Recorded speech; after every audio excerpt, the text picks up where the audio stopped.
চলে আসছে সৌদিয়ানদের জন্য পাট শাকের সিজন। এই সিজনে আজকে প্রথম আমার বাসায় পাট শাক রান্না করলাম। এই তো রান্নাটা, পাট শাক রান্নাটা, এটা সৌদিয়ানদের জন্য কেমন হয়েছে প্লিজ কমেন্ট করুন।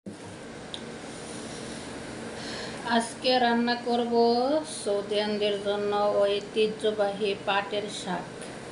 আর এগুলা কেমন করে রান্না করার লাগে এগুলো তো অনেক ভাইয়েরাও জানেন, অনেক আপুরাও জানেন। তাই মাত্র আজকে শুক্রবার, জুমার দিন, 3 তারিখ পাটের শাক নিয়েছি, কপিলের পোলা।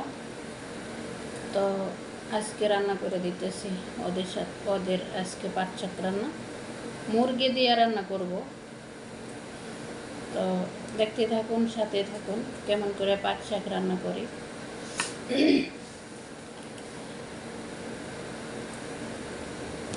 এই যে 3টা, 1টা, 2টা, এই 3টা পাট শাক কিনে আনছি।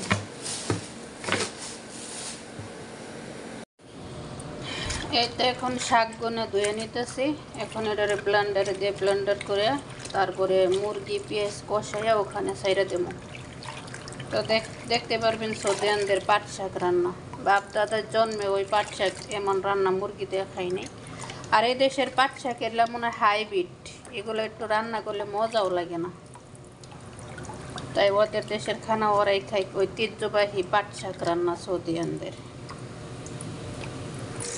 তো সৌদিয়ানদের পাট রান্না আমি এখানে রসুন দিয়ে নিলাম। রসুনটার মুরগির একত্র কষাই। বিসমিল্লাহ। আর আসসালামু আলাইকুম রহমতুল্লাহ, আমার প্রাণপ্রিয় বাংলাদেশি ভাইয়েরা। তো সবাই কেমন আছেন? ভাই ও আপুরাও কেমন আছেন? তো আশা করি সবাই ভালো আছেন। তো আজকে এখানে আমি সৌদিদের পাট শাক রান্না করার জন্য এই যে হাফ মুরগি নিয়ে নিচ্ছি। তো এখন মুরগিটুকু আগে কষামো। তো আমি এখানে অ্যাড করে দিতেছি এই যে হালকা আপনার একটা সাদা মশলা। সৌদিয়ানরা আসলে তেমন একটা মশলা খায় না, হালকার উপর জাপসা লবণ। তো বাইদের দৃষ্টি আকর্ষণ করছে এই জন্যেই যে বাইরেরা আপনারা যারা দেখেন সৌদিরা গিস্তির পেঁচাইয়া ভাত দেয়, খাবার দেয় আপনাদেরকে, বলেন ভাবে যে এটা কইয়েস যে দিত, আসলে এটা ভালো একটা খাবার না। তো এটা মনে করেন যে কোনো অনুষ্ঠানে প্রথম মহিলারা পুরুষটা খায়, প্রথম পুরুষটা বাচ্চা নিয়ে পোলাইপান নিয়ে এড়াইয়া সেরাইয়া গেরাইয়া হিট দিয়ে শীত দিয়ে খায়। তারপরে মনে করেন যে মহিলারা খায়, পুরুষটা খায় ওইটা গেলে ওই প্লেটে আবার গুছায় গেছে আবার মহিলারা খায়। মহিলারা খাওয়ার পরে সেগুলো আবার গুছায় গেছে ধরেন যে আপনাদেরকে জন্য দিয়ে দেয়। কিন্তু ওরা ওই যে একটা লেমা আছে, লেমাতে ফালাইতে দেয় না, বলে হারাম হারাম, এটা বাহিরে লোকের দিয়ে দেওয়া হইবে, এটা ফালাইবা না। তো এই কথা বললে ওরা আর ফালাইতে দেয় না। তো আর তো এই যে দেখছেন এখানে আমি মুরগি বোনা করতেছি, মুরগি কষাইতেছি, বোনা না সরি। এই তো এখন দিয়ে দিতেছি এই যে টমেটো সস এটা। হ্যাঁ, তো আমি এটা দিয়ে মনে করেন ওরা পাট শাক খাবো। তো বাপ দাদার জন্মেও তো পাট শাক খাইনি আমরা এরকম করে রান্না করে। তো এদেশের ওদের খাবার ওরা খাইতে পারে, যে আলহামদুলিল্লাহ, আমার তো রান্না করে দিতে কোনো সমস্যা নাই। তবে একটা কথা, সৌদিরা মুসলিম হিসাবে যা খায়া বাইসা থাকে, বাংলাদেশের একটা দিনমজুর মানুষ খায়া বাইসা থাকে না। একজন দিনমজুর মানুষ সকাল বিকাল অনেক সুন্দর করে রান্না করে খায়। তো এখানে দেখেন 3 দিন আগের ভাত গরম দিছি, এটি এখন আজকে খাবো। খাওয়ার পরে তারপরে এই পাট শাক দিয়ে দিব, ওটা গরম ভাত ওরা খাইব। আর আমি তো এরকম পুরান কোনো ভাত খাই না। তো আমার জন্য এই যে এখানে পোলাও রান্না করছি, অনেক সুন্দর দেখতে পাচ্ছেন।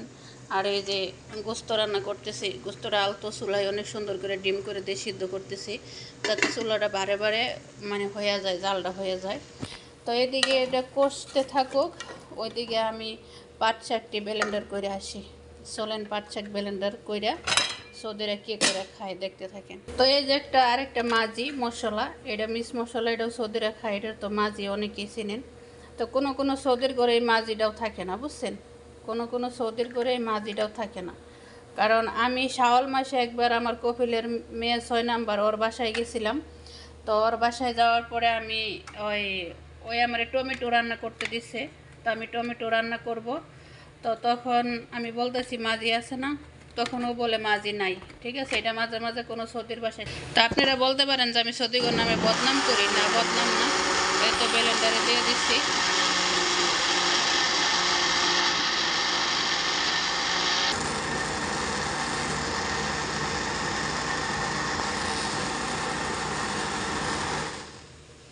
তো বিরত ছিলাম, এটা আসলে ব্লেন্ডার করে নিলাম। আর এদিকে আমার কষানি হয়ে গেছে আপনার সেই মুরগির মাংস, দেখছেনি। ঠিক আছে, তো যে কথা বলতে নিয়েছিলাম যে বাঙালি ভাইয়েরা প্লিজ সৌদিয়ানদের দেওয়া কোনো খাবার খায়েন না। প্রয়োজনে আপনারা ডাল ভাত খাবেন, ডিম ভর্তা বা ডিম ভাজি, মশারির ডাল এগুলা খাইবেন, মশারির ডাল এগুলা খাইবেন। তো এই তো আমার সেই পাট শাক ব্লেন্ডার এখন আমি দিয়ে দিছি, বিসমিল্লাহ। তো এখন এটার আমি সুন্দর করে জাল করে দিমো, ওরা খাইব, ওরা চুমুক করে খাইব। এটা আমি খাইমো না, ছুঁইমো না, ধরমো না, আমার রান্না তরি শেষ। এইসব খাবার আমরা হাজার গরিব হলেও জীবনেও খাই নাই। যাই আলহামদুলিল্লাহ সৌদিরা বাইশেরা অনেক খাবার দাবার রান্না বাড়া কী খায় না খায় শিখলাম। তো যাই হোক, এটা ওদের জাতীয় খাবার, ওদের জনপ্রিয় খাবার, ওদের স্পেশাল খাবার। তো ওরা খাইবে এটা, এটাতে আমার কোনো সমস্যা নেই, আমার কোনো দুঃখ নেই, আমার কোনো মাথা ব্যথাও নেই। আমার কাজ করার কথা, আমি কাজ করতেছি।